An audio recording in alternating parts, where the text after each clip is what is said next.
Lo que yo veo es una obsesión enfermiza con lo caviar. ¿Por qué tanto rechazo a la figura de los caviares? ¿Por qué tanto odio? ¿De dónde viene el odio al caviar? Los caviares tienen la tendencia a ser burócratas profesionales. El establishment que está en el Estado. Entonces, lo que perciben los peruanos, lo que perciben es, no importa quién gane las elecciones, siempre los que van a mandar son los caviares. Entonces, la rabia, la furia contra los caviares, es esta percepción de que hay un poder fáctico, que es el poder caviar, ¿no? Se habla mucho de los caviares, los que comen del Estado y demás. Y en realidad yo creo que son los profesionales, la sociedad civil en sí que aporta a construir país y que no está en la línea de mirar intereses personales, particulares. ¿Ustedes se autodenominan caviares o no? Yo no. ¿Te autodefines como caviar? Mira, en realidad yo creo que si entendemos por caviar, por ejemplo, que si entendemos por caviar lo que yo acabo de, o si es ese el término acuñado o lo que se da por entendido en él, no tendría problema en afirmarlo. Yo creo que cuando nosotros vimos la grave amenaza al Estado de Derecho que representó el gobierno de Pedro Castillo, los caviares se pusieron de costado. Yo creo que denunciaron. Los caviares desde mi punto de vista, los caviares no se compraron la pelea contra Pedro Castillo. Los caviares intentaron pactar con Pedro Castillo. Tú dices, los caviares son responsables porque sostuvieron a Castillo. Lo sostuvieron, efectivamente. Ahora la derecha sostiene a la presidenta. ¿Cuál es el...? Pero Dina Boluarte no es el equivalente de Castillo. Pero en este momento es insostenible un gobierno como el que tenemos. Eso sí, en ¿Pero cuál es la alternativa entonces? Claro. ¿Vacarla y que sea más insostenible todavía?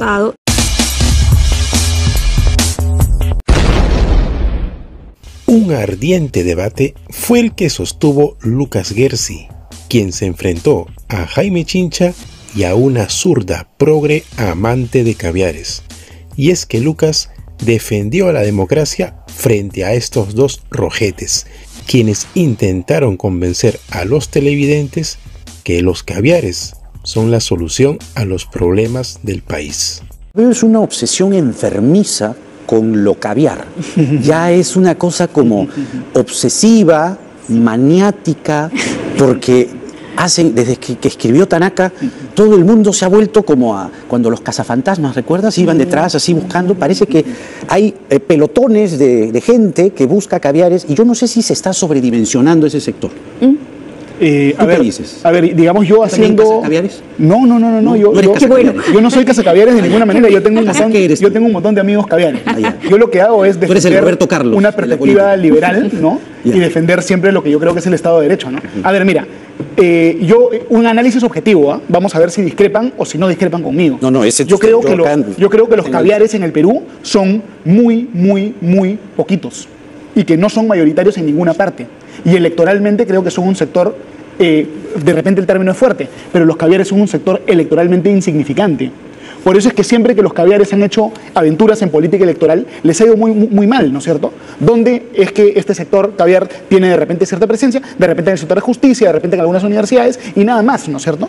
La agenda, entre comillas, caviar, no es una agenda que sea de preocupación para la mayoría de los peruanos, ni siquiera en la ciudad de Lima, ¿no? Entonces, ¿por qué esta obsesión? Ahí sí yo discrepo, ¿no? Yo creo que primero habría que empezar definiendo qué entiende la gente por caviar, porque cada uno tiene allí su propia definición. ¿Tú qué entiendes por caviar? Mira, yo creo que cuando... Para mí esta es la página de unidades.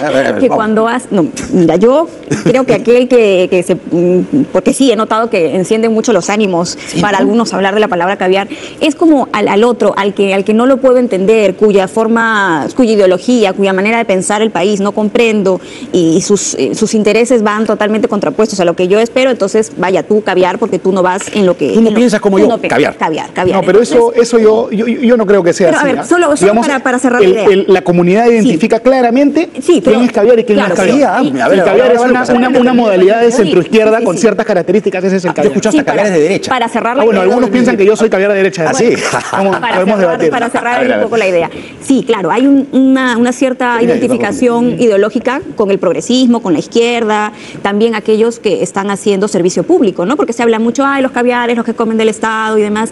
Y en realidad yo creo que son los profesionales, la sociedad civil en sí que aporta a construir país y que no está en la línea de mirar intereses personales, particulares. Yo lo identifico por ese lado. Y que claro, sí hay una tendencia ideológica detrás. Esto de caviares de derecha no lo había escuchado antes.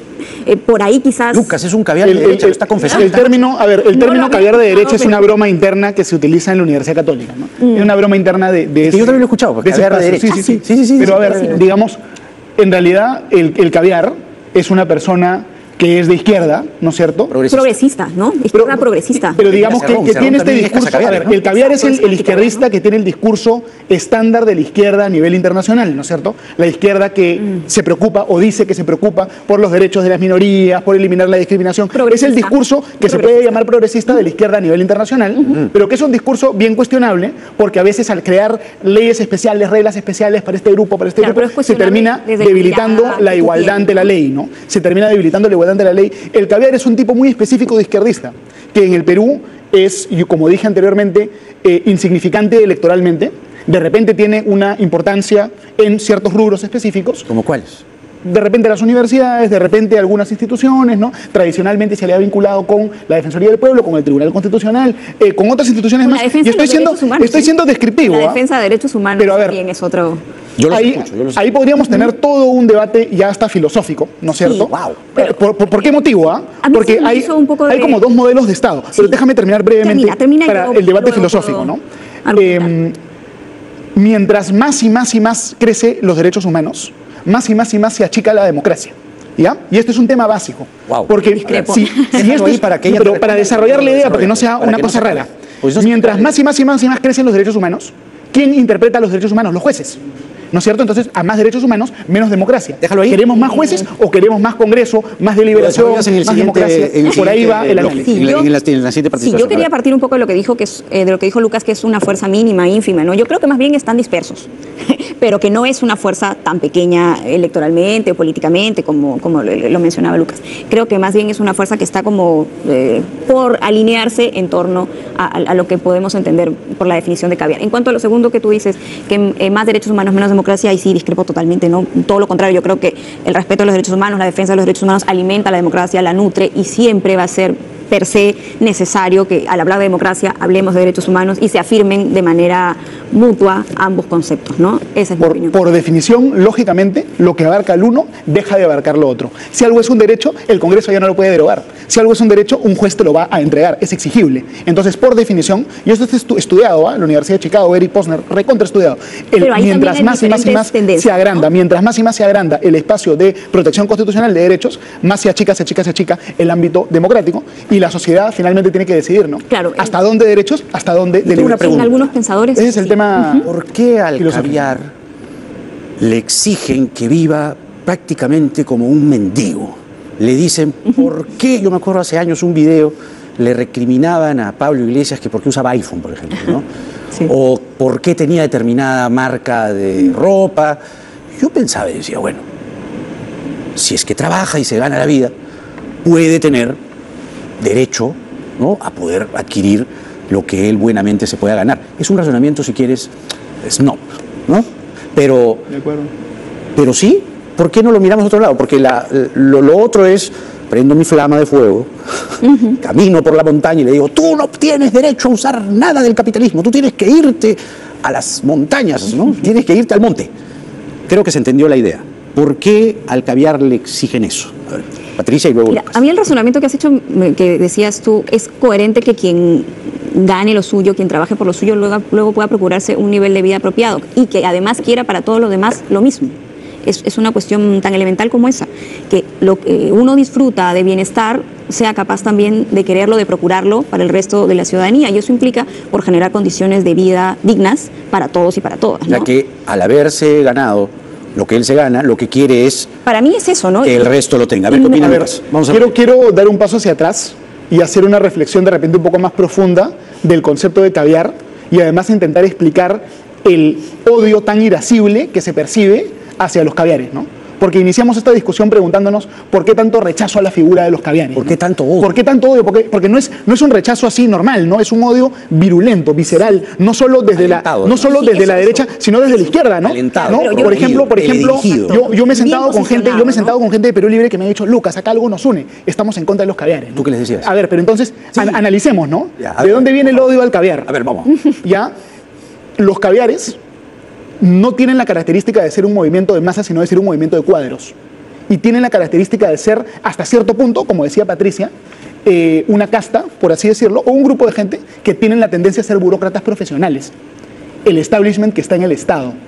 Entonces, lo que perciben los peruanos de derecha, de izquierda, muchos peruanos lo que perciben es, no importa quién gane las elecciones, siempre los que van a mandar son los caviares. Entonces la rabia, la furia contra los caviares es esta percepción de que hay un poder fáctico, que es el poder caviar, ¿no? Entonces, gana PPK, están los caviares, gana Castillo, están los caviares igual, gana el que sea, los caviares están igual, ¿no? Entonces yo creo que de repente el debate también este es un debate de políticas públicas, ¿no? ¿Hasta qué punto queremos nosotros un funcionariado que no responda necesariamente al poder político, ¿no? De repente tenemos que tener un poquito menos de funcionariado y un poco más de poder político. ¿Qué dice Patricia? Sí, no, ahí yo discrepo y quería tomar algo que tú dijiste. Yo creo que esto del odio irascible que menciona Lucas hacia los caviares no es tampoco algo que haya surgido de manera natural en la gente, ¿no? Está bien posicionado a lo largo de muchos años este mensaje de pasó algo terrible, caviares, llovió, caviares. Es como que toda la culpa de aquello que sucede en el país está achacada hacia este grupo. Pero tiene que tener un origen real, ¿no? Mira, ¿O tú crees que los caviares no deben hacer ninguna autocrítica? No, yo lo que creo y a lo que voy es que no es una cosa que haya surgido de manera natural y que la población en general, si tú sales y preguntas ¿qué entiendes por caviar? La gente no tiene ni claro a qué se está refiriendo. Pero lo repite, ¿eh? Pero lo repite. Dice. Pero lo repite porque aparece esto de ¿Ustedes se autodenominan caviares o no? Yo no.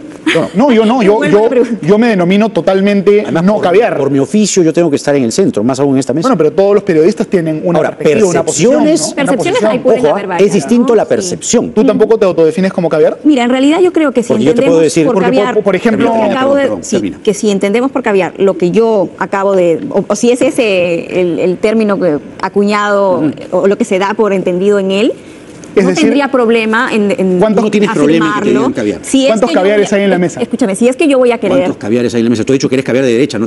No. Alguna gente por fastidiarme me decía eso. ¿Qué te decía? Cuando era estudiante de Derecho, algunos por fastidiarme decían eso. Pero yo soy totalmente no caviar. Y mira, yo no odio a los caviares, discrepo de ellos respetuosamente. Y tengo muchos amigos caviares. De eso se trata finalmente, ¿no? De poder discrepar y de poder plantear ideas de manera respetuosa. Antes se podía uno sentar con el otro que pensaba distinto y podías dialogar y discrepar. Es que creo que se ha pasado de ser adversarios políticos a ser enemigos. Enemigos. Entonces es allí donde se desdibuja ese estar. Hay un tema, ¿no? Si no eres caviar, ¿qué eres tú? Yo me considero una persona liberal. Porque la antítesis o la antípoda es DBA. ¿Tú eres DBA? No me considero DBA, ¿no? Pero seguramente habrán muchos que me calificarán con esa etiqueta, ¿no? Tienes esa percepción. Que hay percepciones, ¿no? Pero te parece injusto. Pero te parece injusto. Pero yo sí conozco caviares irredentos que se autocalifican así, ¿no? Ándate a la Pontificia Universidad Católica del Perú, los profesores se van a autodenominar caviares, ¿no? Y acá un saludo a mis profesores de la Universidad Católica, autodenominados y orgullosos caviares. Son caviares irredentos, ¿no? Que se autodenominan y felices. Pero en la medida en la que no representa una etiqueta, tenemos en política gente que está haciendo daño al tejido social, a la construcción desde este país, y tenemos a sectores que pueden estar identificados como los caviares, que no son precisamente aquellos que están dinamitando la convivencia democrática o entrampando. Es que en este momento yo creo que están totalmente desorganizados y desestructurados y buscando una agenda que no la logran encontrar, ¿no? Discrepo. Y yo sí quiero hacer... ¿Qué discrepas? Discrepo porque en realidad en este momento creo que los protagonistas de este momento penoso que estamos viviendo como país son precisamente aquellos que tienen identificados, como has dicho, la DBA, la IVA, para los que quieren llamarlo así. Son ellos quienes, sumando fuerzas, yo sí quiero hacer una crítica a los caviares que yo creo que es muy importante, ¿no? Yo creo que cuando nosotros vimos la grave amenaza al Estado de Derecho que representó el gobierno de Pedro Castillo, los caviares se pusieron de costado. Yo creo que denunciaron. Los caviares desde mi punto de vista, los caviares no se compraron la pelea contra Pedro Castillo. Los caviares intentaron pactar con Pedro Castillo, bastaron por agua tibia sus intentos de dinamitar la democracia. Yo creo que fueron grandes cómplices de ese momento oscuro y difícil de la democracia, salvo excepciones. Yo creo que acá lo que hay que exigir en el Perú, lo que hay que construir en el Perú, es que finalmente pueda haber en el Perú una centroizquierda con valores democráticos incuestionables. Y yo siento que a la izquierda en el Perú le cuesta, porque siempre está la tendencia al coqueteo con la Venezuela de Maduro, al coqueteo con el autoritarismo. Se requiere una izquierda más claramente democrática, y eso es sano, y la izquierda lo tiene que construir, urgentemente. Yo quiero retomar esto que tú dices, que cierta izquierda no marcó distancia de Castillo, que cierta izquierda casi ninguna, con excepciones notables, como de repente Richard Arce, de repente más, ¿no? Lo que no hizo la izquierda fue gritar fraude desde el primer día. Lo que no hizo la izquierda fue alinearse a quienes desde el primer momento veían en Castillo a una figura a la que había que retirar del poder. Lo que se hizo fue darle lo que correspondía, que era el reconocimiento de la legitimidad de su gobierno, y luego, con los propios actos que en su gobierno se fueron cometiendo, denunciar hasta que llegó el momento del autogolpe, la necesidad de que se fuera del poder y de poder darle paso. ¿Qué podían haber hecho los así llamados caviares? Cuando la sociedad civil hizo las marchas oponiéndose a todas las cosas que hizo el gobierno de Pedro Castillo, los caviares jamás estuvieron presentes. Más bien, ellos cogobernaron con Pedro Castillo. Personajes que son probablemente de los decanos de la caviarada, ¿no? De los izquierdistas caviares más representativos, como César Landa, como Pedro Franque, fueron cómplices, ¿no es cierto?, del gobierno de Pedro Castillo, participaron del gobierno de Pedro Castillo. Es decir, en este gobierno de Pedro Castillo, los caviares cogobernaron, ¿no? Mirta Vázquez, César Landa, Franque, otros más que seguro me olvido. Es decir, los caviares estuvieron hasta el cuello en el castillismo. Ellos no reconocieron, no quisieron, no tuvieron la honestidad intelectual suficiente para reconocer la amenaza mortal a la democracia que había. Y cuando estuvimos nosotros en las marchas defendiendo con la gente de Acción Popular, con la gente del APRA, con la gente de muchos partidos, con independientes, ningún caviar fue. Ellos dijeron, odio tanto a los fujimoristas, a los apristas, a la derecha, que prefiero a Pedro Castillo. Pero no olvidemos. Eso dijeron los caviares. No olvidemos y esa carga histórica la van a tener que No olvidemos que del lado de quienes convocaban las marchas, el odio hacia los caviares también estuvo muy marcado, ¿no? No se les quiere aquí, no suman, no aportan, entonces tampoco es que hayan sido marchas pensadas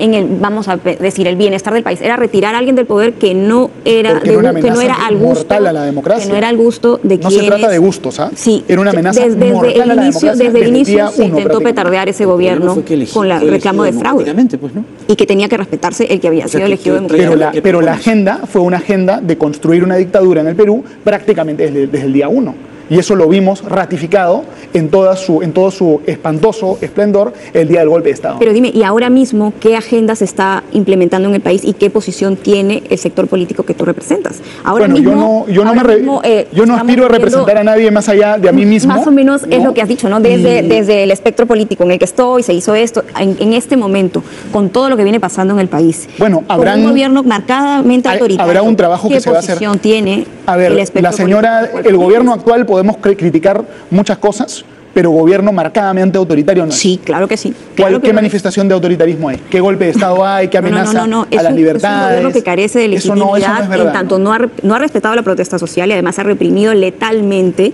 a quienes han ejercido su derecho a la protesta. En este momento hay impunidad tomar un aeropuerto, atacar a la policía, cometer actos de violencia, no está amparado por el derecho a la protesta, ¿no? Que la fuerza policial hubiera... Eso no es cierto y no es aceptable. No, nadie dice que se convalide la violencia, pero no se le puede quitar la vida a una persona por ejercer su derecho a la protesta. Bueno, y eso se investigue cada muerte. Que se investigue cada muerte. Que este gobierno permita que eso suceda, porque lo que está pasando es que pero que hay una dictadura en este gobierno, eso no es verdad, eso no es exacto. Y que la derecha está cogobernando con este gobierno es también cierto, y ahí hablamos de ese alineamiento de intereses que se amalgaman perfecto y que tienen un propósito claro, que es avanzar antiderechos claramente, que es avanzar en esa línea. Entonces también es bueno preguntarnos, así como hacemos un señalamiento a los caviares, de qué hicieron en el momento, qué está haciendo ahora la derecha para exigir de este gobierno un comportamiento democrático en todos sus extremos.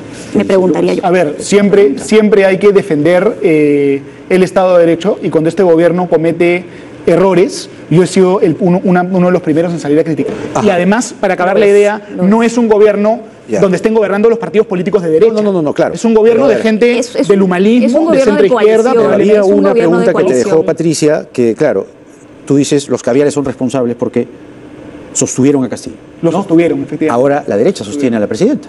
¿Cuál es el...? Pero Dina Boluarte no es el equivalente de Castillo. Dina Boluarte tiene que ser sostenida porque necesitamos una transición ordenada a la próxima elección y porque es el gobierno que está ahí, y este país que ha sufrido tanto en los últimos años requiere un poquito de estabilidad. ¿O es la agenda de la izquierda derrocar a Dina Boluarte por derrocarla, por venganza, porque hay que reivindicar a Castillo? Digamos, ¿la propuesta de la izquierda es esa? No sostener a Boluarte para que se caiga. Eso no es. Uno tiene que respaldar lo que requiera ser respaldado, criticar lo que deba ser criticado, ¿no es cierto? Y darle al país la estabilidad que desesperadamente necesita para que se recupere pues la economía de la gente, ¿no? Lanzo esta pregunta. ¿En qué medida un gobierno que carece de legitimidad, con la desaprobación que tiene, con la condena internacional que tiene... Ese concepto de legitimidad es un concepto engañoso? Toledo, García tenían baja popularidad. No hablo de popularidad. No hablo de popularidad. Aquí se habla de 50 muertos en la represión que ha ejercido el Estado a la protesta. Entonces, ¿en qué medida un gobierno sustentado sobre estas bases le da al país la suficiente tranquilidad para ese tránsito del que tú hablas? Por otro lado, un Congreso que, si bien recuerdan ustedes, cuando este gobierno inició, hablaba de hacer las reformas necesarias para garantizar que el siguiente, que se pudiera dar una reforma política mínima que generara condiciones. Yo no sé, pero yo no tengo ninguna lista en mente, ninguna reforma que haya hecho este Congreso en ese sentido. Entonces, ¿cómo este gobierno... Hay que exigirle al señor Nano Guerra García que apruebe las reformas, ya, pero porque las tiene todas guardadas en un cajón, no las quiere aprobar. Sí, pero es innegable que el señor Nano Guerra García y Fuerza Popular están formando parte de la coalición de este gobierno, como también lo hacen el resto de partidos de derecha que están en el Congreso. Eso es exagerado y falso y no corresponde a la realidad. Para mí, ¿qué ministro tiene Fuerza Popular? ¿Qué ministro tiene Renovación Popular? En el Congreso sostienen Pero Patricia, pero usted está interpretando cosas que son elucubraciones, de repente imaginarias, que no son ciertas. Es decir, para ti, Patricia, si no quieres tumbar a Dina Boluarte a la mala, eres parte de una coalición. Así no es. En absoluto. Yo lo que quiero... Este gobierno se sostiene en dos patitas muy claras, ¿no? La fuerza y los votos del Congreso. Son las dos... se sostiene en la legalidad del Estado peruano porque es el gobierno que hay. A ver, se sostiene en la medida en la que la figura con la cual ha llegado al poder es legal, pero la legitimidad, que es un concepto que tú también conoces... Es un concepto pues vacío, complicado, es un concepto que nos induce a error. Es un concepto la claridad de las ideas es mejor que no usemos la legitimidad. La legitimidad es un concepto que en la ciudadanía... Es un concepto impreciso y por lo tanto poco útil para este tipo de discusiones. Entonces, el 90% que en este momento desaprueba el gobierno de Dina Boluarte, que es la ciudadanía propiamente, ya no estoy hablando de los representantes, sino de aquellos que son representados y que no están siendo representados de manera adecuada, porque no están todos los gobiernos y todos los congresos en el Perú han sido impopulares. Eso significa que todos tienen que caer. Pero es una falacia pues tremenda. Pero no estamos hablando de lo puede haber desaprobación porque un gobierno no hace... Entiendo, pero... Esa obsesión con la popularidad lleva a la debilitación del Estado de Derecho. Es que no es la popularidad porque tanto me gusta o no me gusta este gobierno. No, estamos hablando de legitimidad, de un gobierno que ha ejercido la fuerza letal en contra de sus ciudadanos. Entonces tú sí quieres que caiga. Protesta pacífica. Tu propuesta es vacancia a Dina Boluarte. No. A ver, ¿cuál es tu propuesta? La propuesta, más allá de cómo es que resulta, es que este gobierno no está pudiendo afrontar ni dar salida al problema político en el que estamos entrampados y que no es de ahora, viene del 2016. Desde el 2016 estamos pasando por momentos en los que seguimos dando vuelta en espiral y cada vez caemos más fondo.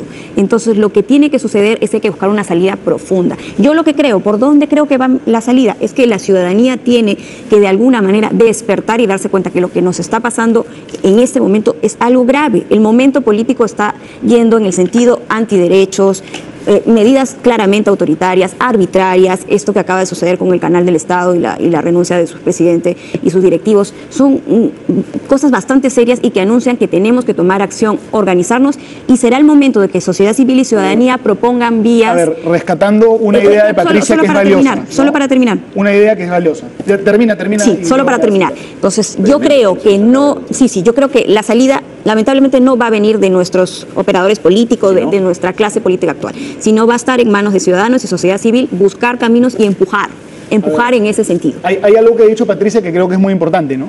Que es que si nosotros no de verdad promovemos una reforma sustancial del sistema político, vamos a seguir profundizando la crisis.